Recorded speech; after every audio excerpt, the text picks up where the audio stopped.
আমাদের এই বর্তমান আর ভবিষ্যৎকে সুন্দর করার উপায় কি?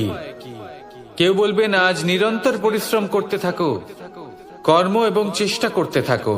তার থেকেও বেশি গুরুত্বপূর্ণ কিছু আছে, বিগত অতীতের সাথে শান্তি স্থাপনা করা। কারণ অনেক সময় আপনার এই অতীত আপনাকে সামনে অগ্রসর হতেই দেয় না। আর অতীতের এই বিতৃষ্ণা যদি আপনি ভুলতে না পারেন, তাহলে বর্তমানের এই মিষ্টি সুখ আপনি কিভাবে উপভোগ করবেন, ভবিষ্যৎকে কিভাবে সুন্দর বানাবেন? তাই এই অতীতকে ভুলে যান, এর থেকে যা শিক্ষা প্রাপ্ত করার করে নিন, আর বর্তমান এবং ভবিষ্যৎকে আরো সুন্দর করে তুলুন। আর আমার সাথে ভালোবেসে বলুন, রাধা রাধা। জীবনে অনেক সময় আমরা সমস্যার জালে এমন ভাবে জড়িয়ে পড়ি যে আমরা বুঝতেই পারি না যে আমাদের কি করা উচিত, কার সাহায্য চাইবো, কার সাথে দেখা করব, বুঝতেই পারি না। অনেক সময় এমন হয় যে সমস্যা আমাদের থেকে শুরু হয় না, অন্য কারোর থেকে শুরু হয়। অনেক সময় এই সময় এমন খেলা খেলে যে আপনি সেই সমস্যায় ফেঁসে যান। কিন্তু সমস্যা যেখান থেকেই শুরু হোক না কেন, সেই সমস্যার সমাধান আপনাকে করতেই হবে। অনেক সময় মানুষ এমন বলেন, আমার অতীত এত বাজে, সেটা শুধরে কি হবে? এই ভুলটাই তারা করে বসেন। দেখুন, আগে যা হয়ে গেছে, যা শুধুই অতীত, যা সত্য তা কখনো বদলানো যাবে না। কিন্তু এটাও সত্যি যে এখন থেকে সামনের যে পথ, সেটাও আপনার হাতে রয়েছে। আপনি একে ভালোও বানাতে পারেন, খারাপও বানাতে পারেন। তাই আপনার এটা শুধরে নেওয়াই উচিত। কারণ মানুষ আসলে তার নিজের অতীতকে নয়, তার বর্তমানকে প্রভাবিত করতে পারে। এই বর্তমানই পরবর্তীকালে অতীত হবে, যা আপনি শুধরে নিতে পারেন। তাই আপনি সেই চেষ্টাই করুন, নিরন্তর চেষ্টা করুন। ধনাত্মক দৃষ্টিভঙ্গি নিয়ে নিজের বুদ্ধি প্রয়োগ করুন, সাহসের সদ্ব্যবহার করুন, যাতে আপনার আগামী সময় আপনি আরো ভালো করে তুলতে পারেন। আপনার সমাপ্তি আর সমাপ্তির পথে এই যাত্রা, তাকে আপনি সুখময় করে তুলতে পারেন। তাহলে এটাই করুন আর আমার সাথে ভালোবেসে বলুন, রাধা। মানুষের সব থেকে বড় শক্তি কি? তার বাহুবল, অর্জন করা ধন, নাকি তার পেছনে দাঁড়িয়ে থাকা তার সমর্থক বা প্রশংসকদের দল, নাকি ঈশ্বরের আশীর্বাদ? সেটা কি? মানুষের সব থেকে বড় শক্তি হলো একটাই, আর তা সকলের মধ্যে আছে, আর তা হলো তার নিজের অস্তিত্ব, যা অন্য কারোর মধ্যে নেই। সংসারে অনেক লোক রয়েছেন, কিন্তু কেউ আপনার মতো নন। এটা হলো আপনার শক্তি, এ হলো আপনার নিজস্ব শক্তি। দুর্ভাগ্যবশত বেশিরভাগ মানুষ এটা বুঝতে পারেন না, নিজের শক্তিকে চিনতে পারেন না। কিন্তু যদি আপনি চিনতে পারেন, তাহলে আপনি নিজের অন্তরে অনুভব করবেন একটা অসীম শক্তির অস্তিত্ব। যে সাফল্যের পথে আপনি চলছেন, আপনি দেখবেন যে এই সাফল্যের দ্বার নিজে থেকেই খুলে গেছে। শুধু প্রয়োজন হলো নিজের এই শক্তিকে চিনে নেবার, নিজের এই বিশেষত্বকে বোঝার। কারণ এই যে আপনার বিশেষত্ব, এ কোনোদিনও আপনার থেকে দূরে চলে যাবে না, চিরকাল আপনার সাথে জড়িত থাকবে। যদি আমি বাহুবলের কথা বলি, সময়ের সাথে সেটা চলে যাবেই। যদি কথা বলি অর্জিত ধনের, তাহলে সময়ের সাথে সেটাও চলে যাবে। মিত্র, পরিবার, বন্ধু, আশীর্বাদ, এই সবকিছু আপনার থেকে দূরে চলে যেতে চলেছে, সেটা আপনিও জানেন। কিন্তু এই যে আপনার অস্তিত্ব, আপনার বিশেষ শক্তি, যা শুধু আপনার সাথে আছে, তা চিরকাল আপনার সাথেই জুড়ে থাকবে। দরকার হলো শুধুমাত্র এটা চিনে নেওয়ার, নিজের উপর বিশ্বাস রাখার, আর জীবনে এগিয়ে চলার। আপনি যদি এটা করেন, তাহলে সবাই এটা দেখে আপনার থেকে শিক্ষা নেবেন। অমৃত আসলে কি? আমরা সবাই জীবনে অমৃত লাভ করতে চাই, কিন্তু এই অমৃত আসলে কি? এ কি অমরত্ব লাভ করার কোনো মন্ত্র, নাকি সামনে এগোনোর কোনো পথ? নাকি অমৃত সেই রস যা অসুর আর দেবতারা সমুদ্র মন্থন করে লাভ করেছিলেন? নাকি সেই ওষুধ যা ঋষি মুনিরা ভ্রমণ করে খুঁজে বের করেছিলেন? অমৃত যদি কিছু হয়, তাহলে তা হলো আশা। কখনো কোনো মাতাকে দেখুন, উনি নিজের সন্তানকে কত আগলে রাখেন, তার যত্ন নেন, তার পালন পোষণ করেন। এই আশা নিয়ে যে পরবর্তী জীবনে এই সন্তান খুব বড় কিছু করবে, ওনাদের খুব ভালোবাসবে। এবার আগামী দিনে কি হতে চলেছে তা আমরা জানি না, পর মুহূর্তে কি হতে চলেছে তা আমরা জানি না, আগামী মুহূর্তে আপনি জীবিত থাকবেন কিনা সেটাও আমরা জানি না। কিন্তু আমরা অনেক বছরের পরিকল্পনা বানিয়ে ফেলি, সেটা অবশ্য মন্দ নয়। দেখুন, জীবন যাপন করার এই আশা, এটাই ভবিষ্যতের আধার হতে পারে। তাই এই আশা হলো গুরুত্বপূর্ণ, তাই একে নিজের সাথেই রাখুন। কথায় আছে যে ব্যক্তি নিরাশ হয়ে পড়েন, যার মধ্যে কোনো আশা বাকি থাকে না, তিনি হয়তো বেঁচে আছেন কিন্তু একটা মৃত জীবন যাপন করছেন। তাই এই আশার সঙ্গ কখনো ত্যাগ করবেন না, একে চিরকাল নিজের সাথেই রাখুন। জীবন আনন্দময় হয়ে উঠবে, আর এই হৃদয় তা ভালোবেসে বলবে রাধা। বৃষ্টির জল যখন মেঘের দ্বারা টিপ টিপ করে ঝরে পড়ে তখন কি ভালো লাগে, তাই না? শুধু যে এই আবহাওয়া ভালো করে তুলে তাই নয়, এই মাটিতে সমাহিত হয়ে একটা অত্যন্ত সুন্দর গন্ধ উৎপন্ন করে। এই লতা পাতা, এই বৃক্ষ এদের জীবন দান করে, এদের পুষ্ট করে তোলে, আর তার সাথে অনেক জীবের কল্যাণ করে। কিন্তু ভাবুন, যখন বজ্রপাত হয় তখন কি হয়?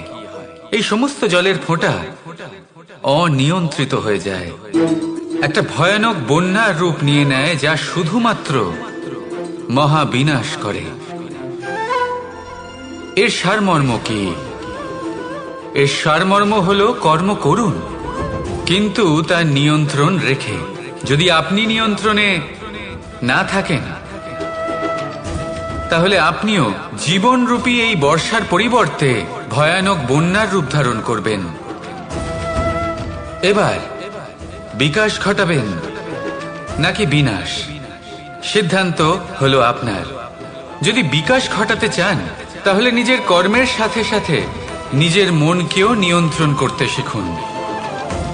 এই মনকে সংযত করুন, একে নিয়ন্ত্রণে রাখুন, নিজের কর্মকে নিয়ন্ত্রণে রাখুন, ভারসাম্য বজায় রাখুন, আর আমার সাথে ভালোবেসে বলুন রাধা রাধা। কখনো ঘোড়া আর তার ঘোড়সওয়ারিকে দেখেছেন? ঘোড়ার ডান এবং বাম দিকে যেন একটা পর্দা লাগানো থাকে। তার কারণ কি? যাতে ঘোড়া অন্য কোনো দিকে দেখতে না পায়, শুধুমাত্র সামনে দেখে আর সেই দিকেই এগোতে থাকে। বলতে গেলে এটা খুব সাধারণ ব্যাপার, কিন্তু এর পেছনে খুব বড় এক বিজ্ঞান লুকিয়ে রয়েছে। আপনি যদি জীবনে নিজের লক্ষ্যে পৌঁছতে চান, তাহলে আপনাকে এদিক ওদিক তাকানো বন্ধ করতে হবে, শুধু সামনে নিজের লক্ষ্যের দিকে তাকিয়ে থাকতে হবে। তখনই জীবনে সাফল্য লাভ করবেন। ঘোড়া তো শুধুমাত্র এক পশু, তার উপরে লাগাম পরাতে হয়, চোখের ডান এবং বাম দিকে পর্দা পরিয়ে দেওয়া হয়।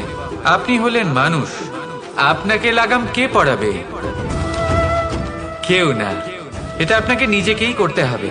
মনের গভীরে প্রবেশ করুন আর আবেগগুলিকে লাগাম পরান, তাদের নিয়ন্ত্রণ করতে শিখুন। আর নিজের দৃষ্টি সামনে, শুধু নিজের লক্ষ্যের দিকে। মনে রাখবেন, যদি আপনার দৃষ্টি শুধুমাত্র নিজের লক্ষ্যে থাকে, তাহলে লক্ষ্যভেদ অবশ্যই করবেন। যদি একাগ্রতা এদিক ওদিক চলে যায়, তাহলে লক্ষ্য হারিয়ে যাবে। রাধা রাধা। রাজ্য, শাসন, সাম্রাজ্য, সংস্থাপনা, এগুলিকে সফল কখন বলা যেতে পারে? কোনো বুদ্ধিজীবী বলেন তখন যখন চারিদিকে শান্তি থাকে, কারোর মনে কোনো প্রশ্ন থাকবে না, শঙ্কা থাকবে না। কিন্তু আমার মনে হয় এটা অনুচিত। কোন রাজ্যের পক্ষে বা কোনো শাসনকালে সবথেকে বড় সংকট তখন আসে যখন সবথেকে বেশি যোগ্য ব্যক্তি বা সবথেকে বেশি বিদ্বান ব্যক্তিও শুধু মুখদর্শক হয়ে বসে থাকেন। মনে প্রশ্ন আসতে থাকে কিন্তু জিজ্ঞেস করেন না, শঙ্কা উৎপন্ন হয় কিন্তু ব্যক্ত করতে পারেন না। এটা খুবই অনুচিত। এই যে প্রশ্ন, তা আসা খুব ভালো। এই প্রশ্ন অকারণে আসে না, কোনো সমস্যার কারণেই আসে। এই প্রশ্নের দ্বারা আপনি সেই সমস্যাগুলি দেখতে পাবেন যাতে আপনি এতদিন অনভিজ্ঞ ছিলেন। আর যত প্রশ্নের নিবারণ আপনি করবেন, ততই আপনার রাজ্য, আপনার শাসন আরো শ্রেষ্ঠ হয়ে উঠবে। এই প্রশ্ন, এই শঙ্কা, এগুলো আপনাকে সমাধানের চূড়াতে অবশ্যই নিয়ে যাবে। সেই জন্য না প্রশ্ন করা অনুচিত, আর না শঙ্কা ব্যক্ত করা অনুচিত, আর না তিনি মূর্খ যিনি প্রশ্ন করেন, শঙ্কা ব্যক্ত করেন। তাই এনাদের কখনো দূরে করে দেবেন না, এনাদের নিজস্ব মতামত রাখতে দিন। যখন সবাই মিলে একমত হবেন, তখন নিশ্চিত রূপে বলা যায় যে এই রাজ্য, এই শাসন, এই সংস্থাপনা সাফল্যের শিখরে রয়েছে। তাহলে আসুন আর আমার সাথে ভালোবেসে বলুন, রাধা। প্রকৃতি, নিয়তি কখনোই কারোর সাথে পক্ষপাত করে না, প্রত্যেককে জীবন দান দেয়, সমান সুযোগ প্রদান করে। এটা সেই ব্যক্তির উপরে নির্ভর করে যে সে কিভাবে তার থেকে লাভবান হয়ে উঠবে। তার নির্বাচনের উপর নির্ভর করে, তার দৃষ্টিভঙ্গির উপর নির্ভর করে যে সে কতটা ধনাত্মক বা কতটা নেতিবাচক। দুই ধরনের মানুষ হন।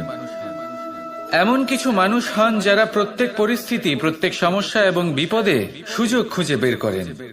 আর কিছু এমন মানুষ রয়েছেন যারা যে কোনো সুযোগে কোথাও না কোথাও থেকে একটা সমস্যা খুঁজে বের করেন। এবার আপনি কি চান? আপনি সুযোগ চান, তাহলে সুযোগ পাবেন। আপনি সমস্যা পেতে চান, সমস্যা তো আপনি চাইলেই খুঁজে পাবেন। চয়ন আপনারই, যে আপনি কতটা ধনাত্মক থাকতে চান, কতটা নেতিবাচক থাকতে চান।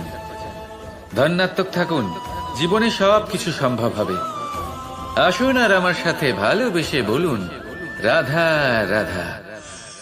যখনই আমরা কথা বলি জলরাশির বিষয়ে, যখন আমরা তুলনা করি, তখন আমাদের খুব ভালো লাগে মিষ্টি সরোবর, পুকুর, নদী। আর আমরা অপেক্ষা করে থাকি সাগরের জন্য, সমুদ্রের জন্য। কেন করি? কারণ এই সাগর, এই সমুদ্র, এ হলো অত্যন্ত বিশাল আর ভয়ানক। এর জলও কিন্তু নোনতা, যা আমরা পান করতে পারি না। কখনো ভেবে দেখেছেন এই সমুদ্রের অন্তরে এই নোনতা জল, এই নোনতা ভাব, এটা আসে কোত্থেকে? এই যে সমুদ্র, যে প্রবাহমান নদীর থেকে যে খনিজ নির্গত হয়, তার ভান্ডার হলো এটা। সেই খনিজকে নিজের অন্তরে গ্রহণ করে, সেই নোনতা ভাব নিজের মধ্যে সমাহিত করে, আর তারপর সেই নোনতা জল বাষ্পে পরিণত হয়ে উপরে উঠে যায়, যা মেঘ হয়ে আপনার ওপর মিষ্টি বৃষ্টি হয়ে ঝরে পড়ে। এ হলো সমুদ্রের ত্যাগ, যার জন্য আপনি মিষ্টি জল পান করতে পারছেন, সে নদী থেকেই হোক বা সরোবর থেকে। সেই জন্যই হয়তো সাগর হলো এত মহান, হয়তো সেই জন্যই রত্ন সাগরে পাওয়া যায়। তাই মনে রাখবেন, ক্ষমতা তারই হয় যে ত্যাগ করতে জানে, কোনো বিষকে নিজের মধ্যে ধারণ করে নিতে জানে। তাহলে আপনিও এটাই করুন, এতটাই শক্তিশালী হয়ে উঠুন, আর আমার সাথে ভালোবেসে বলুন, রাধা রাধা। বৃষ্টির ফোঁটা কত ছোট, কিন্তু সাগর কত বড়, হিমখণ্ড কত ছোট, হিমালয় কত বড়। কত পার্থক্য আছে দেখুন। দশরথ পুত্র রাম আর শ্রীরাম। দেখুন, একটা ফোঁটা একসাথে মিলিত হয়ে তখন এই বিশাল সাগর তৈরি হয়। সকল হিমখণ্ড যখন একসাথে মিলিত হয়, তখন এই বিশাল মহান হিমালয় গঠিত হয়। সেইভাবেই একটা ছোট্ট বনবাস দিয়ে শুরু হয়েছিল একটা যাত্রা, রাম থেকে শ্রীরাম হবার পথে, মর্যাদা পুরুষোত্তম হবার জন্য। কিন্তু এর থেকে আপনি কি শিখলেন? বিন্দু আসলে মহান নয়, মহান হলো সাগর। হিমখণ্ড মহান নয়, মহান হলো হিমালয়। অর্থাৎ কোনো মহান কাজ করার জন্য বা মহান হবার জন্য আপনাকে আরম্ভ করতে হবে ছোট থেকে। একটা অত্যন্ত সরল কিন্তু একটা গুরুত্বপূর্ণ কথা আমি আপনাকে বলতে চাই। দেখুন, আরম্ভ করার জন্য প্রথমেই আপনার মহান হবার কোনো প্রয়োজন নেই, কিন্তু হ্যাঁ, মহান হবার জন্য প্রথমে আরম্ভ করা অত্যন্ত প্রয়োজনীয়। আপনি যদি শুরুই না করেন তাহলে কখনো মহান হতেই পারবেন না। প্রকৃত নিষ্ঠা দ্বারা আরম্ভ করুন। আপনার পদক্ষেপ, আপনার কর্ম যতই ক্ষুদ্র হোক না কেন, তা করতে থাকুন, নিরন্তর চেষ্টা করতে থাকুন। তারপর দেখবেন এই যে মহানুভবতা নিজে পথ চলে আপনার কাছে আসবে। জীবন, এই জীবন আসলে কি? এ হলো জন্ম থেকে মৃত্যু পর্যন্ত এই সময়। কিছু মানুষ এটা বলে থাকেন যে এই যে নিঃশ্বাস নিচ্ছে, এই হলো জীবন। আর প্রত্যেক ব্যক্তি, প্রত্যেক প্রাণী, তাদের নিঃশ্বাস নির্ধারিত থাকে, নির্দিষ্ট হয়ে থাকে। তাকে সেই নির্ধারিত নিঃশ্বাস নিতেই হয়। তারপর তিনি মৃত্যু লাভ করেন। কিন্তু এটা কি সত্যি? সত্যি কি মনুষ্য জীবন এই নিঃশ্বাসের উপর নির্ধারিত থাকে? এই নিঃশ্বাসের গণনাই কি মনুষ্য জীবনের অস্তিত্ব? কখনোই নয়। মনুষ্য জীবন শুধু কিছু নিঃশ্বাস নয় যা একদিন থেমে যাবে। মনুষ্য জীবন হলো সেই নিঃশ্বাসের মধ্যেকার সেই সময় যা দেখে অন্য কারোর নিঃশ্বাস স্তব্ধ হয়ে যেতে পারে। সেই মুহূর্ত যেখানে মানুষ আপনার মধ্যে সেই প্রেম দেখতে পারে, আপনার সাহস দেখতে পারে, আপনার শক্তি দেখতে পারে, আপনার চেষ্টা দেখতে পারে, আপনার পরিশ্রম দেখতে পারে, অন্যায় আর দুর্নীতির বিরুদ্ধে আপনার যুদ্ধ দেখতে পারে। জীবনে গুরুত্বপূর্ণ সেই মুহূর্ত, সেই সময় যেটা আপনি বেঁচে আছেন। সেই সময়ে আপনি এই সংসারের অন্য ব্যক্তিদের জীবন বাঁচার একটা দিশা দেখাতে পারেন, একটা প্রেরণা যোগাতে পারেন, শক্তি দিতে পারেন, আশা দিতে পারেন। তাই জীবনে এটাই করুন। এমন একটা জীবন যাপন করুন যা অন্যের জন্য আদর্শ হয়ে থাকে।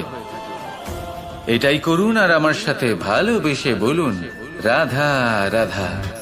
সকলে আমাকে জিজ্ঞেস করেন যে কৃষ্ণ, তুমি সবসময় হাসি মুখে কি করে থাকো? এত প্রসন্ন কি করে থাকো তুমি?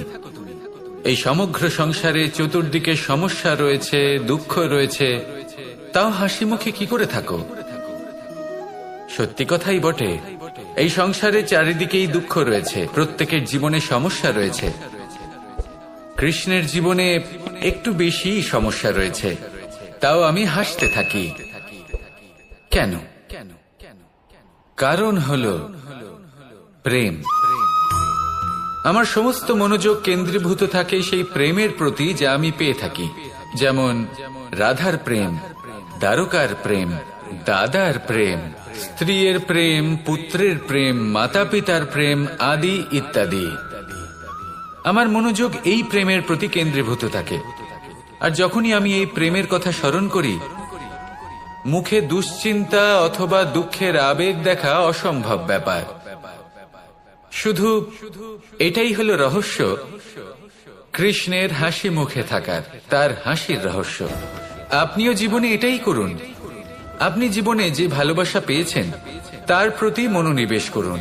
ধন্যবাদ জানান সেই প্রেমকে, ধন্যবাদ জানান সেই সকল ছোট ছোট বস্তুকে যা আপনি জীবনে পেয়েছেন। আমি নিশ্চিত রূপে বলতে পারি যে আপনার সমস্ত জীবন বদলে যাবে। সংকল্প করুন যে আপনি এই জীবনে শুধু প্রেম বিতরণ করবেন। এই মন জীবনের প্রত্যেক মুহূর্তে প্রসন্ন থাকবে আর আনন্দ সহকারে বলবে, রাধা রাধা। এই সংসারে আমি একজন কুশল সারথি হিসেবে প্রসিদ্ধ। কিন্তু এমনটা ঠিক কেন? কারণ আমি প্রত্যেকটা মুহূর্তে রথের নিয়ন্ত্রণ নিজের হাতে পূর্ণরূপে রাখি। যেই না রথ পথভ্রষ্ট হয়ে পড়ে, সেই মুহূর্তে তাকে সঠিক পথে নিয়ে আসি। শুধু সেই জন্য সবাই আমাকে কুশল সারথি বলেন।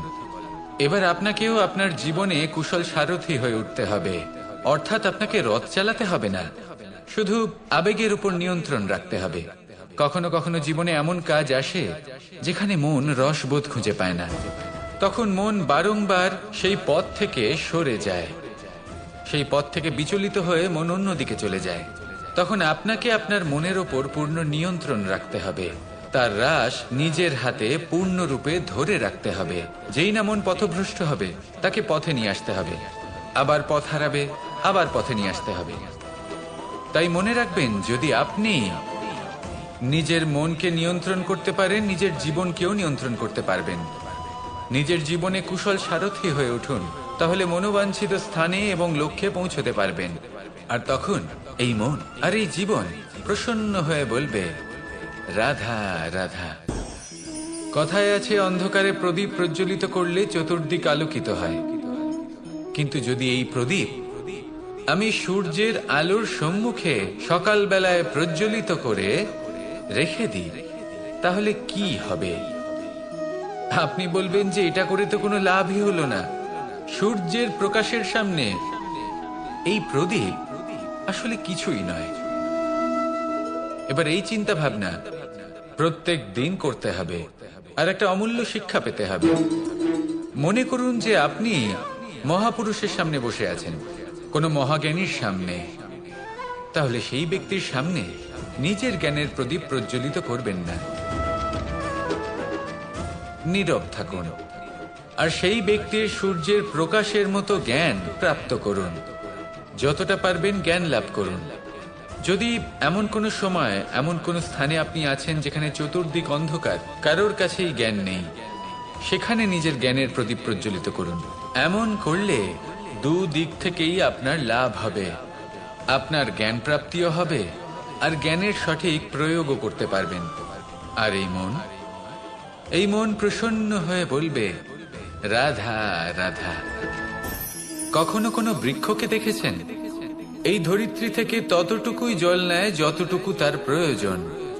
কোনো প্রাণীকে দেখুন, এই প্রকৃতি থেকে ততটুকুই খাবার গ্রহণ করবে যতটুকু তার খিদে রয়েছে। খিদে মিটে গেলে আর খাবে না। এবার মনুষ্যকে দেখুন, সে নিজের জীবনে যা কিছু পেয়েছে, বস্তু, ধন, খাবার, শক্তি, প্রয়োজনের থেকে অনেক বেশি লাভ করার চেষ্টা করে থাকে। প্রয়োজনের থেকে বেশি যদি পেয়েও যায়, তাহলেও তার কম মনে হয়। এবার এরকম ঠিক কেন হয়? এর পিছনের কারণ কি? কারণ হলো লোভ।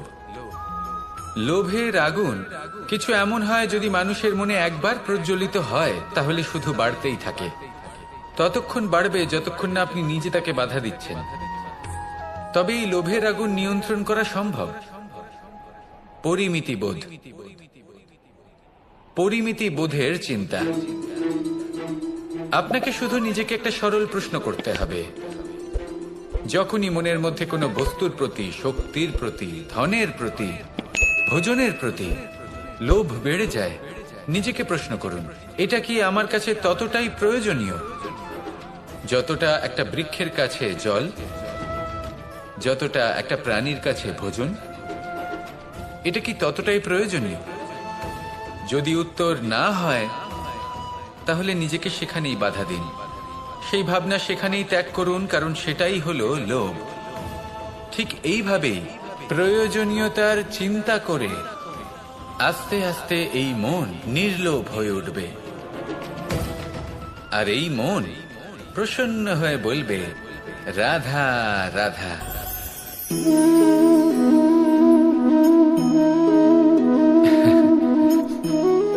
ঘুমের মধ্যে আমরা বিভিন্ন ধরনের স্বপ্ন দেখি, কিছু সুখের, কিছু দুঃখের, কিছু অত্যন্ত ভয়ানক। কিন্তু সত্যি কথা বলতে এর উপর আমাদের কোনো নিয়ন্ত্রণ নেই। কিন্তু আমি এমনও কিছু ব্যক্তিকে দেখেছি যারা খোলা চোখে স্বপ্ন দেখেন এবং তা যাপন করেন। নিজেদের একটা আলাদা স্বপ্ন নগরী আছে ওনাদের, সেখানেই জীবন যাপন করেন। আসল বাস্তবটা কি তাতে ওনাদের কিছুই যায় আসে না। এমন কিছু মানুষ আছেন যাদের কাছে বিন্দুমাত্র জ্ঞান নেই। সে না হয় ঠিক আছে, কিন্তু জ্ঞান এমন ভাবে প্রদান করবেন যে মনে হবে সংসারের সমস্ত জ্ঞান তাদের কাছেই রয়েছে। এমন কিছু মানুষ আছেন যারা ভালোবাসতে জানেন না, আর তাও আমি মেনে নিলাম।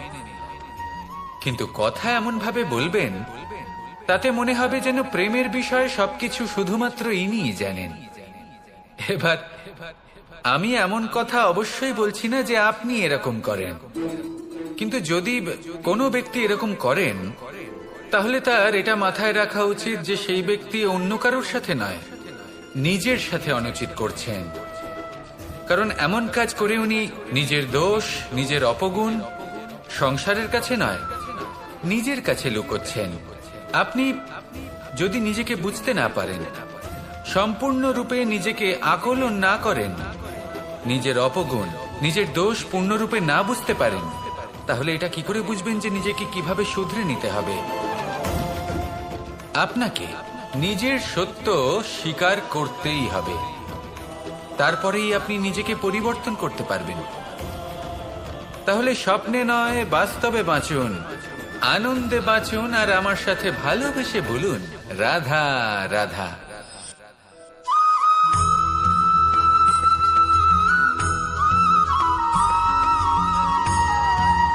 এই সাগর কত বিশাল আকার, কখনো শান্ত কখনো উত্তাল,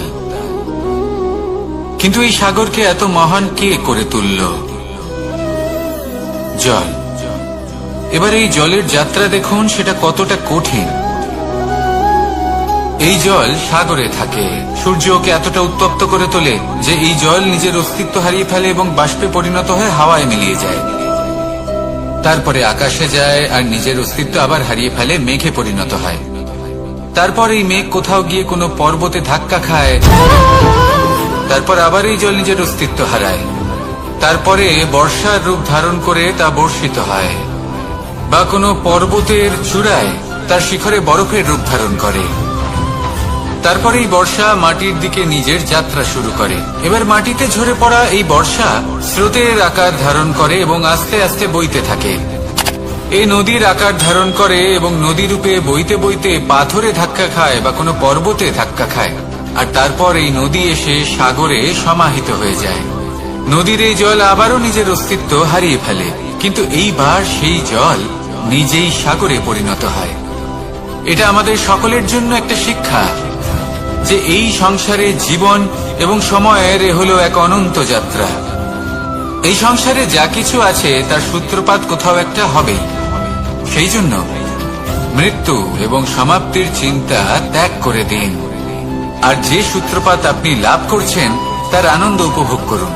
ভেবে দেখুন আপনি কিভাবে শ্রেষ্ঠ কর্ম করতে পারেন যাতে এই সংসার এবং এই সমাজ, এই দুইয়ের মঙ্গল সম্ভব। আসুন আমার সাথে ভালোবেসে বলুন, রাধা রাধা। মাকড়সার জাল দেখতে পাচ্ছেন? মাকড়সারা ভীষণ পরিশ্রম করে এটা তৈরি করে, নিজের শরীরের রস দিয়ে এই জাল বোনে। আপনি কি এটার উদ্দেশ্য জানেন? আসলে মাকড়সা এই জালে ছোট কীটপতঙ্গ ধরে তাদেরকে খাদ্যরূপে গ্রহণ করে। কিন্তু আপনি কি এই কথা জানেন যে একদিন মাকড়সা নিজেই নিজের জালে জড়িয়ে মৃত্যুবরণ করে থাকে? বলুন, কি করেন আপনি এই জাল দেখতে পেলে? দেখতে পেলেই মুছে ফেলেন এর অস্তিত্ব, তাই না? তেমনি অন্যদিকে পাখির বাসা, পাখিরাও ভীষণ পরিশ্রম করে এটা তৈরি করে। কিন্তু যদি পাখি একদিন এটা ছেড়ে চলে যায়, তাহলেও লোকে এটা নষ্ট করে দেয় না। কারণটা কি? এর কারণ হল এর নির্মাণ জীবন সঞ্চারের জন্য করা হয়েছে, নষ্ট করার জন্য নয়। তাই মনে রাখবেন, জীবনে আপনার পরিশ্রম যতই বেশি হোক না কেন, যদি আপনার লক্ষ্য শুভ না হয়, তাহলে আপনারও বিনাশ নিশ্চিত। তাই সৃজন করতেই থাকুন আর মুগ্ধ হয়ে বলুন, রাধা রাধা।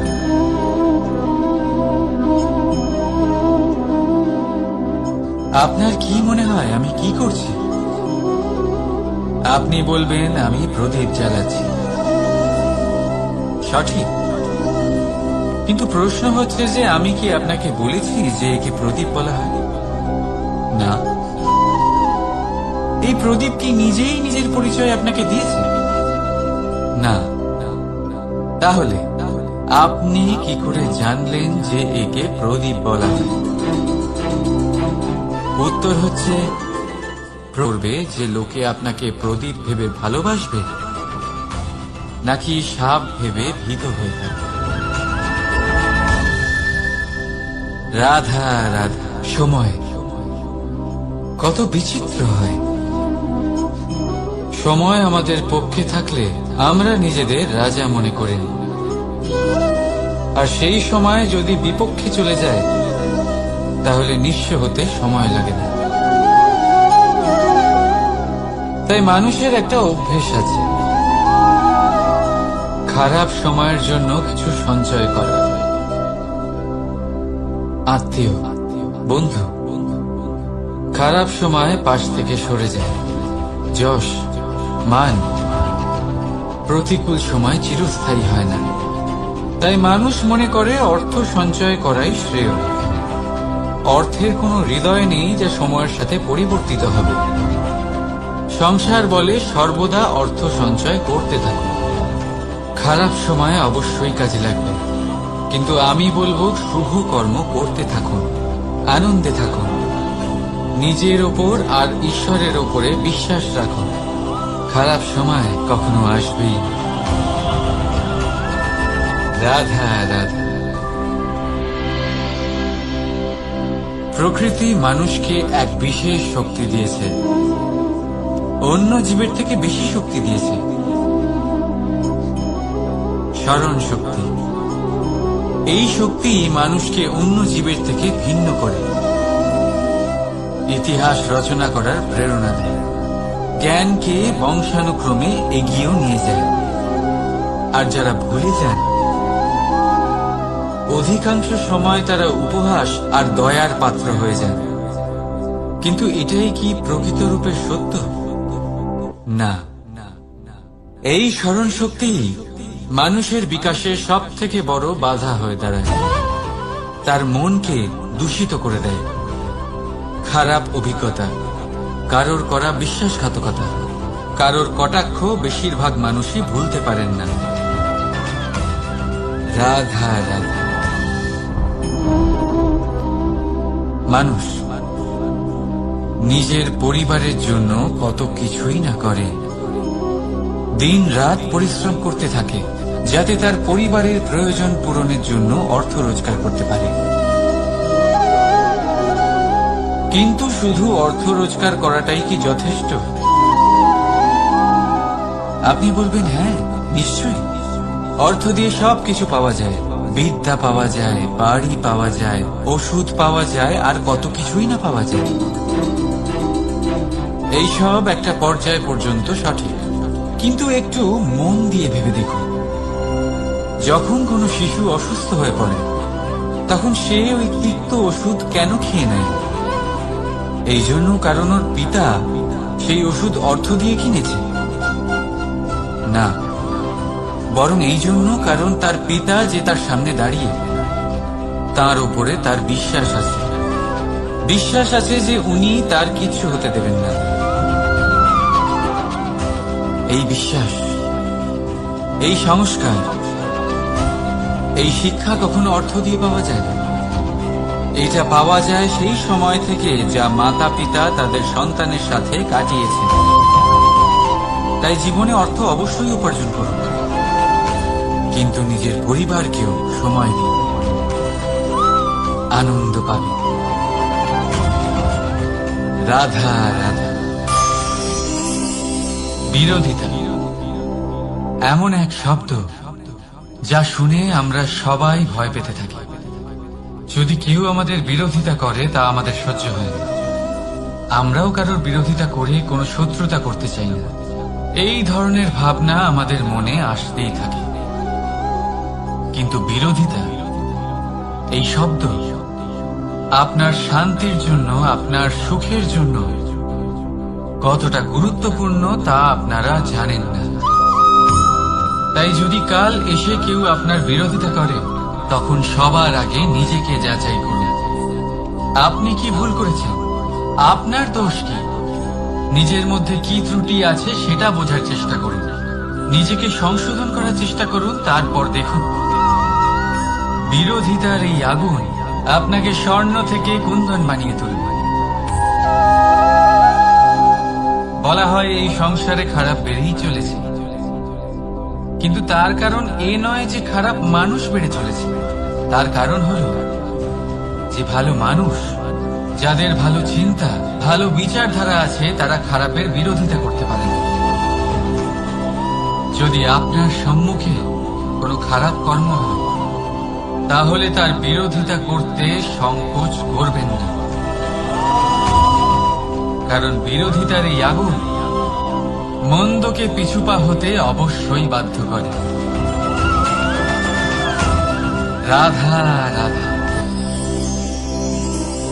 জীবনে আপনি এরকম মানুষও দেখবেন যারা এটা বলে, ভাবে, নিজেকেও বলে যে উনি সেই এমন ব্যক্তি যার মতো আমি হতে চাই। ঠিক আছে, কারোর থেকে প্রেরণা নেওয়াটা কোনো ভুল নয়, কিন্তু কখনো কখনো এই প্রেরণা গুরুত্বহীন হয়ে যায় আর আমরা শুরু করে দিই সেই ব্যক্তিকে নকল করতে। এখানেই থেমে যায় আমাদের উন্নতি। এবারে দেখুন, সংসারে শত কোটি রঙের ফুল আছে, কিন্তু তারা কখনো একে অপরকে নকল করে না। সময়কে ব্যবহার করুন নিজের অস্তিত্ব নির্মাণ করার জন্য, কারণ কারোর ছায়া হওয়ার থেকে ভালো আপনি কারোর জন্য প্রেরণা হয়ে উঠুন। রাধা রাধা। আমরা সকলে পাথুরে রাস্তা এড়িয়ে চলি, কারণ এই পথের পাথর আমাদের যাত্রা আরো কঠিন করে তোলে, আমাদের পা আহত করে দেয়। কিন্তু একটা গুরুত্বপূর্ণ কথা আমরা ভুলেই যাই, এই কঠিন পথে না শুধু আমাদেরকে নিজেদের দুর্বলতার সাথে পরিচয় করায়, বরং আমাদের শক্ত হওয়ার প্রেরণাও দিতে থাকে। সময়ের সাথে ঠিক এমনটাই হতে থাকে। সবাই ভালো সময়ের অপেক্ষা করতে থাকে, ভালো সময়ের জন্য পরিশ্রম করেন, তার জন্যই চিন্তা করেন, কিন্তু ভুলে যান যে ভালো সময় বহুবার আমাদের বিবেক নষ্ট করে দেয়। সেখানেই খারাপ সময় আমাদের বুদ্ধিকে সঠিক পথে চালিত করে। রাধা রাধা।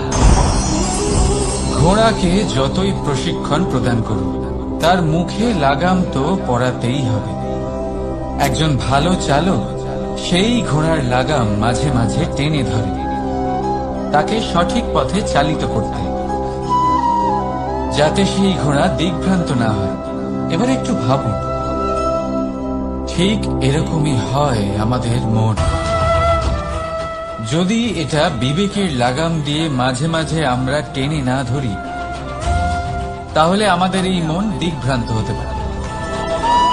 আর যদি আপনি আপনার লক্ষ্যে পৌঁছতে চান, তখন মনের এই লাগাম মাঝে মাঝে আপনাকে অবশ্যই টেনে ধরতে হবে, কারণ বিবেকের এই পথ প্রদর্শনই আপনাকে ভালোভাবে আপনার লক্ষ্যে পৌঁছে দেবে। মনে রাখবেন আর আমার সাথে ভালোবেসে বলবেন, রাধা রাধা। আপনি কখনো জাঁতা কল দেখেছেন? তাতে গম পেশা হয়। গমকে এমন ভাবে পেশা হয় যাতে আমরা তা খেতে পারি, জীবিত থাকতে পারি। আর যদি আপনি মন দিয়ে দেখেন, তাহলে কলের নিচের অংশ কখনো ঘোরে না, শুধুমাত্র উপরের অংশই ঘোরে। আর তবেই তা গম পিষতে পারে, আর তবেই রুটি তৈরি হতে পারে। কিন্তু ভেবে দেখুন, যদি কলের দুটো অংশই ঘুরতে থাকে, তাহলে কি হবে? তা গম পেশার বদলে একে অপরকে পিষে নিজেদের অস্তিত্ব শেষ করে দেবে। তাই জীবনে কোনো কাজ যখন মন আর মস্তিষ্ক মিশিয়ে করা হয়, তখনই তা সম্পন্ন হয়। কিন্তু যখন বিষয় হলো ভক্তি, তখন মস্তিষ্কের যুক্তির মৌন থাকা প্রয়োজন। আর যখন বিষয় হলো কর্ম আর ন্যায়, তখন মনের আবেগের মৌন থাকা প্রয়োজন।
মানুষ নিজের পরিবারের জন্য কত কিছুই না করে, দিন রাত পরিশ্রম করতে থাকে যাতে তার পরিবারের প্রয়োজন পূরণের জন্য অর্থ রোজগার করতে পারে। কিন্তু শুধু অর্থ রোজগার করাটাই কি যথেষ্ট? আপনি বলবেন, হ্যাঁ নিশ্চয়ই, অর্থ দিয়ে সবকিছু পাওয়া যায়, বিদ্যা পাওয়া যায়, বাড়ি পাওয়া যায়, ওষুধ পাওয়া যায়, আর কত কিছুই না পাওয়া যায়। এইসব একটা পর্যায় পর্যন্ত সঠিক, কিন্তু একটু মন দিয়ে ভেবে দেখুন, যখন কোনো শিশু অসুস্থ হয়ে পড়ে তখন সে ওই তিক্ত ওষুধ কেন খেয়ে নেয়? এই জন্য কারণ ওর পিতা সেই ওষুধ অর্থ দিয়ে কিনেছে? না, বরং এই জন্য কারণ তার পিতা যে তার সামনে দাঁড়িয়ে, তার ওপরে তার বিশ্বাস আছে, বিশ্বাস আছে যে উনি তার কিচ্ছু হতে দেবেন না। এই বিশ্বাস, এই সংস্কার, এই শিক্ষা কখনো অর্থ দিয়ে পাওয়া যায় না। এটা পাওয়া যায় সেই সময় থেকে যা মাতা পিতা তাদের সন্তানের সাথে কাটিয়েছেন। তাই জীবনে অর্থ অবশ্যই উপার্জন করুন, কিন্তু নিজের পরিবারকেও সময় দিন, আনন্দ পাবে। রাধা রাধা। কখনো কোনো পাখিকে দেখেছেন? যখন তারা ডিম পাড়তে প্রস্তুত হয় তখন তারা সবচেয়ে আগে একটা স্থান খোঁজে, একটা স্থান যা বর্ষা, রৌদ্র আর শত্রুর থেকে সুরক্ষিত হয়। তারপর তারা বাসা তৈরি করে, তারপরেই ডিম পাড়ে। আর তারপর যখন সেই ডিম ফুটে তার সন্তানদের জন্ম হয়, সে তাদের খাবার খাওয়ায়, তাদের রক্ষণাবেক্ষণ করে। কিন্তু যখন তাদের ডানা গজায় তখন না সে তাদের খাবার দেয় আর না তাদের বাসা বানাতে শেখায়। শুধুমাত্র তাদের উড়তে শেখায় সে। তারপর সেই বাচ্চারা আকাশে উড়তে শিখে নিজেরাই নিজেদের খাবার জোগাড় করতে শিখে যায়, নিজেরাই নিজেদের বাসা বানাতে শিখে যায়। আর আমরা মানুষেরা কি করি? আমাদের সন্তান বড় হয়ে যাওয়া সত্ত্বেও তাদের নিয়ে সর্বদা দুশ্চিন্তা করি। তার জন্য আমরা গৃহ নির্মাণের চেষ্টা করি, নিজের সন্তানকে আরো শক্তিশালী করে গড়ে তোলার বদলে তাকে আমরা দুর্বল করে দিই। জীবনে সেটাই করুন যা একটা পাখি করে। নিজের সন্তানকে আকাশে ওড়ার শিক্ষা দিন, সংস্কার দিন, আর একটা নির্দিষ্ট সময়ের পরে তাকে নিজের আকাশ নির্ধারণ করতে মুক্ত করে দিন। রাধা রাধা। সাগরে সেতু বাঁধার গল্প তো আপনারা নিশ্চয়ই শুনে থাকবেন। রামচন্দ্রের সেনাকে 100 যোজন সমুদ্র অতিক্রম করে লঙ্কায় আক্রমণ করতে হতো। সেতুকার নল আর নীল সেতু বাঁধার উপায় বের করল, কিন্তু প্রশ্ন ছিল সেতু বাঁধা কি করে হবে? সমুদ্র অত্যন্ত গভীর, কত পাথর দেওয়া হলে এই বিশাল সমুদ্র অতিক্রম করা সম্ভব হবে? তখন এক উপায় নির্ধারিত হলো। পাথরের ওপর লেখা হলো রামের নাম, আর যখন সেই পাথরগুলোকে সাগরে ফেলা হলো সেগুলো ভাসতে লাগলো। এবারে কেউ বলবেন এটা রামচন্দ্রের নামের মহিমা, কেউ বলবেন এটা নারায়ণের কোনো জাদু, কিন্তু না, এটা রামচন্দ্রের সেই গুণ, ওনার ব্যক্তিত্বের সেই মহান দিক যা ওনার প্রতিনিধিত্ব করেছে। তাই সেই পাথরও সাগরে ভেসে ওঠে।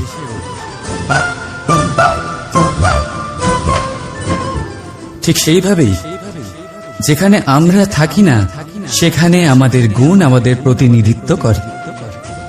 আমাদের নামের শক্তি আমরা নিজেরাই তৈরি করি, আমাদের কর্ম দিই, আমাদের গুণ দিই। এবার সিদ্ধান্ত আপনার যে আপনার নামের সাহায্যে কেউ বিপদ থেকে উদ্ধার হবে নাকি আপনার দুষ্কর্মের ফলে কেউ ডুবে যাবে। ভালো করে ভেবে দেখুন। রাধা রাধা। কখনো এই প্রকৃতির দিকে তাকিয়ে থাকবেন। এই প্রকৃতি অনেক ধরনের শিক্ষা দেয়। কোন একটা গাছকে দেখুন কিভাবে সে মাটি থেকে জল শুষে নেয়। সে ঝড় হোক বা হোক কড়া রোদ সব সহ্য করে এবং অবশেষে সে ফল ধারণ করে। আর সেই ফল উৎপন্ন করার পরে সে ফল কিন্তু সে নিজে গ্রহণ করে না, এই সংসারকে প্রদান করে, যাতে পশু পাখি মানুষ তারা এই ফল গ্রহণ করে শক্তিশালী হয়ে উঠতে পারে, সুস্থ থাকতে পারে। সেভাবেই নদী, সরোবর এরা নিজেরাও কিন্তু নিজেদের জল গ্রহণ করে না, মাটিকে প্রদান করে, পশু পাখিকে প্রদান করে। সূর্য নিজেও নিজের জন্য প্রজ্বলিত হয় না, সে প্রকাশ ছড়িয়ে দিতে চায় আমাদের সবার কাছে, সে আলো পৌঁছে দিতে চায়। এই প্রত্যেকের কর্মে পরমার্থ নিহিত আছে, আর সেই জন্যই এদের সকলকে পুজো করা হয়। তাই মনে রাখবেন, আপনার কাছে জীবন যাপনের অতিরিক্ত যা কিছুই আছে তা পরমার্থের জন্য। তাহলে তার সদ্ব্যবহার করুন আর আমার সাথে ভালোবেসে বলুন, রাধা রাধা।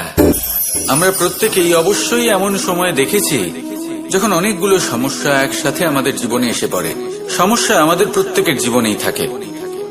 আমরা তার সমাধান খুঁজতে চেষ্টা করি, কখনো সমাধান খুঁজে পাই, আবার কখনো যতই চেষ্টা করি না কেন কোনো সমাধান খুঁজেই পাই না। আর যখন এটা হয় তখন মানুষ অত্যন্ত বিচলিত হয়ে পড়েন।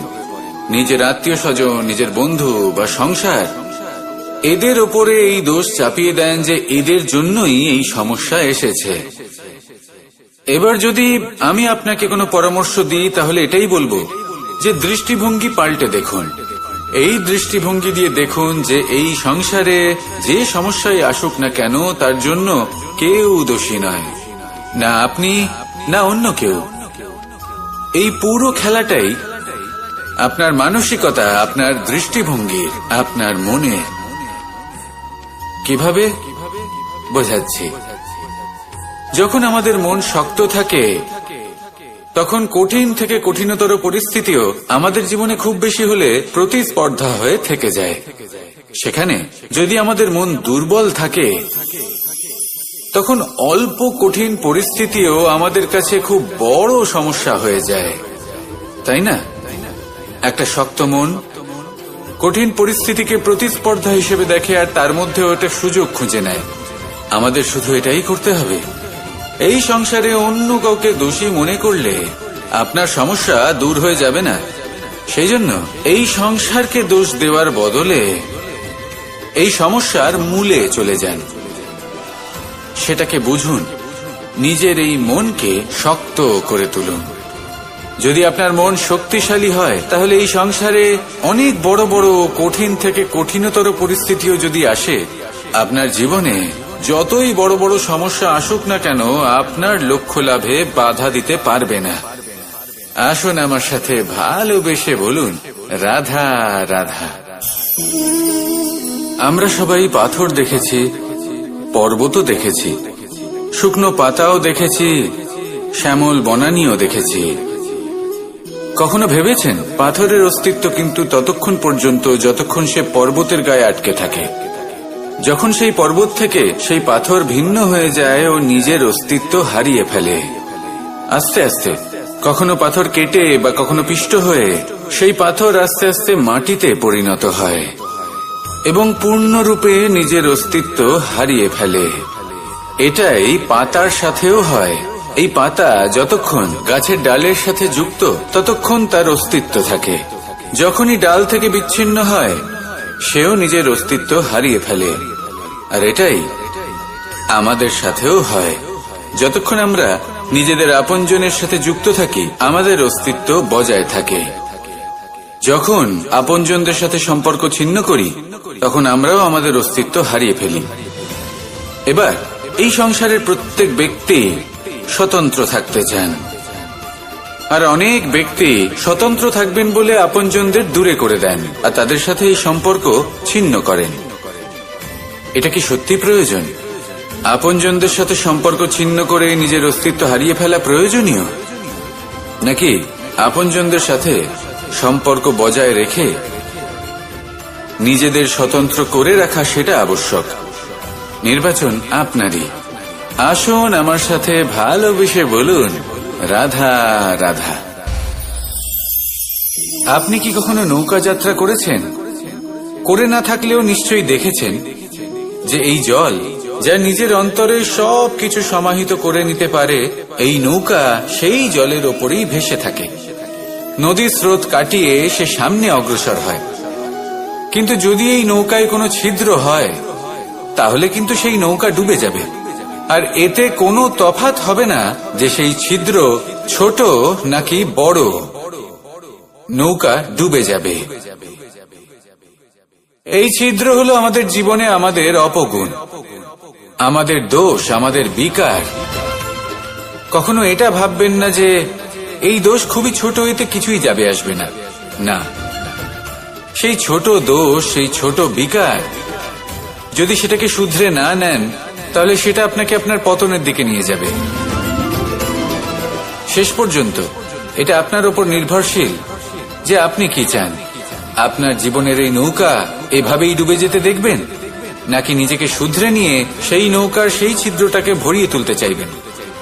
নির্বাচন আপনার। আসুন আমার সাথে ভালোবেসে বলুন, রাধা রাধা। জল, জলই পৃথিবীতে বেঁচে থাকার জন্য আবশ্যক তো বটেই, কিন্তু এই জল আমাদের একটা অত্যন্ত গুরুত্বপূর্ণ শিক্ষা প্রদান করে। কখনো এই জলকে দেখেছেন?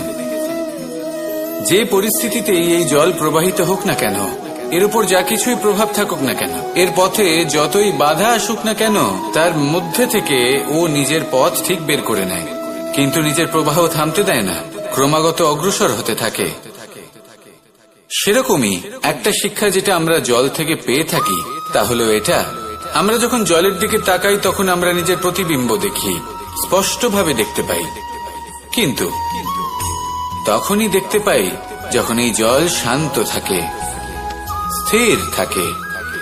যদি এই জল অশান্ত হয়ে থাকে, স্থির না হয়, তাহলে আমরা এতে নিজের প্রতিবিম্ব দেখতে পাই না। এটাই আমাদের মনের সাথেও হয়ে থাকে। যখনই জীবনে কোনো সংকট আসে, যদি আমরা শান্ত মনে, স্থির মনে সিদ্ধান্ত নিই, তাহলে সেটা এমন একটা শীতল সিদ্ধান্ত হবে যেটা আমাদের ভবিষ্যৎকে একটা শ্রেষ্ঠ স্থানে নিয়ে যাবে। যদি এই মন অশান্ত হয়, বিচলিত হয়, পীড়িত হয়, দুঃখিত হয়ে থাকে, রুষ্ট হয়ে থাকে, তাহলে অনেক সময় আমরা এমন সিদ্ধান্ত নিই যেটা আমাদের জন্য অনুচিত প্রমাণিত হয়। যখন আপনি ক্রুদ্ধ ছিলেন বা দুঃখের বশে ছিলেন, তখন অনেক সময় হয়তো এমন সিদ্ধান্ত নিয়েছেন যেটার জন্য ভবিষ্যতে আপনি অনুশোচনা করেছেন। এবার দেখুন, এই আবেগগুলো থেকে আমরা পালাতে পারবো না, কিন্তু এই আবেগগুলো আপনার উপর কতটা প্রভাব ফেলবে সেটা আমরা অবশ্যই ঠিক করতে পারি। এই মনকে আমরা নিয়ন্ত্রণ করতে পারি। এটাই করুন, চিন্তা করুন, এই মনকে শান্ত রাখুন, স্থির হতে চেষ্টা করুন, আর তারপরে সিদ্ধান্ত নিন। আসুন আমার সাথে ভালোবেসে বলুন, রাধা রাধা। এই সংসারে ভৌতিক বস্তুরও নিয়তি আছে। যারাই এই সংসারে আসে বা উৎপন্ন হয়, তারা কিছুমাত্র সময় পর্যন্তই এখানে থাকতে পারে, আর তারপরে সেও লুপ্ত হয়ে যায়, অর্থাৎ সে নিজেও এই পঞ্চমহাভূতে সমাহিত হয়ে যায়। আমাদের সাথেও ঠিক এটাই হয়। সেই জন্যই ঈশ্বর দ্বারা প্রদত্ত এই উপহারের বিষয়ে ভাবুন, এই জীবনের বিষয়ে ভাবুন। ঠিক যেমন বিশ্বাস ভঙ্গ হলে কোনো ব্যক্তি আমাদের কাছে অপরিচিত হয়ে যান, ঠিক সেরকমই শেষ নিঃশ্বাস ত্যাগের পর এই শরীরও আমাদের কাছে পরই হয়ে যায়। তাই এই শরীর থাকাকালীন শ্রেষ্ঠভাবে একে সদ্ব্যবহার করুন, এই জীবনে শ্রেষ্ঠ কর্ম করুন। আর এই জীবনকে শ্রেষ্ঠভাবে যাপন করার জন্য কিছু কথা বোঝা প্রয়োজনীয়। যদি আপনি কারোর প্রশংসা করেন, তাহলে পূর্ণ হৃদয় দিয়ে করুন, যদি আপনি হস্তক্ষেপ করে থাকেন তাহলে মস্তিষ্ক দ্বারা করুন। যদি আপনি সমীক্ষা করেন তাহলে বিবেক দ্বারা করুন। যদি আপনি ধন অর্জন করতে চান তাহলে নীতি অনুসারে চলুন। যদি জীবন যাপন করতে চান তাহলে রীতি মেনে করুন। আর যদি ঈশ্বরের ভজন করতে চান তাহলে ভক্তিভাব নিয়ে করুন। শুধু এই কথা মনে রাখবেন যে আপনার এই জীবন কিন্তু অনিশ্চিত কাল পর্যন্তই আছে। কতক্ষণ আছে সেটা কেউ জানে না। তাই কিছু মুহূর্ত যেটা যাপন করতে আমরা এখানে এসেছি সেখানে ক্রোধ, অহংকার, ঈর্ষা, এইসব আবেগের কি গুরুত্ব বলুন তো? এগুলো ত্যাগ করুন। মানুষকে ক্ষমা করতে শিখুন। আস্তে আস্তে বিশ্বাস করতে শিখুন। এই সংসারে নিঃস্বার্থভাবে প্রেম করতে শিখুন আর সবার মধ্যে আনন্দ বিতরণ করুন। তাই এই সব গুণ যদি আপনি আত্মসাৎ করতে পারেন তাহলে আপনার জীবনে শুধু আনন্দ এবং আনন্দই বিরাজমান হবে। আসুন আমার সাথে ভালোবেসে বলুন, রাধা রাধা রাধা রাধা রাধা রাধা। ধর্মরথের 4টি অশ্ব চালানোর জন্য যিনি সারথি হবেন তার যে 4টি গুণ থাকা প্রয়োজন সেই সমস্ত গুণ অর্জুনের মধ্যে উপস্থিত রয়েছে। কর্মের শক্তি রয়েছে, ধর্মের প্রতি আসক্তি রয়েছে, জ্ঞানের অভিব্যক্তি রয়েছে এবং সমর্পণের ভক্তি রয়েছে। নিশ্চিত রূপে ধর্মরথে সারথি হবার জন্য অর্জুনই সব থেকে যোগ্য। আর ও শুধুমাত্র দ্রৌপদীর স্বামীই হবে না, ইতিহাসে কুরুবংশের রাজকুমার বা ইন্দ্রপুত্রের নামেই শুধু পরিচিত হবে না, বরং অর্জুনই স্বয়ং ইতিহাস রচনা করবে। অর্জুনই হবে কৃষ্ণ সারথি। যত্র যোগেশ্বর কৃষ্ণ তত্র পার্থ ধনুর্ধর। তাহলে আসুন আর আমার সাথে ভালোবেসে বলুন, রাধা রাধা।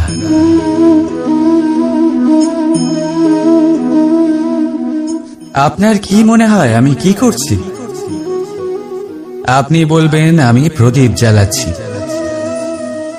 সঠিক, কিন্তু প্রশ্ন হচ্ছে যে আমি কি আপনাকে বলেছি যে একে প্রদীপ বলা হয়? না। এই প্রদীপ কি নিজেই নিজের পরিচয় আপনাকে দিয়েছে? না। তাহলে আপনি কি করে জানলেন যে একে প্রদীপ বলা হয়?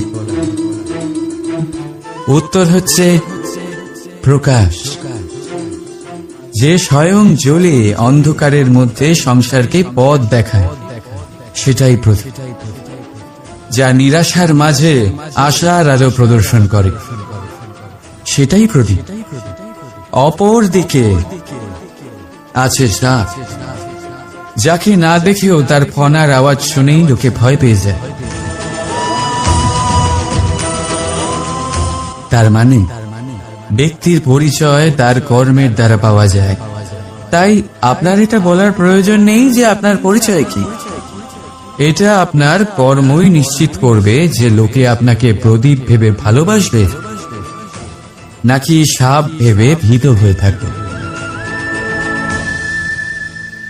রাধা রাধা।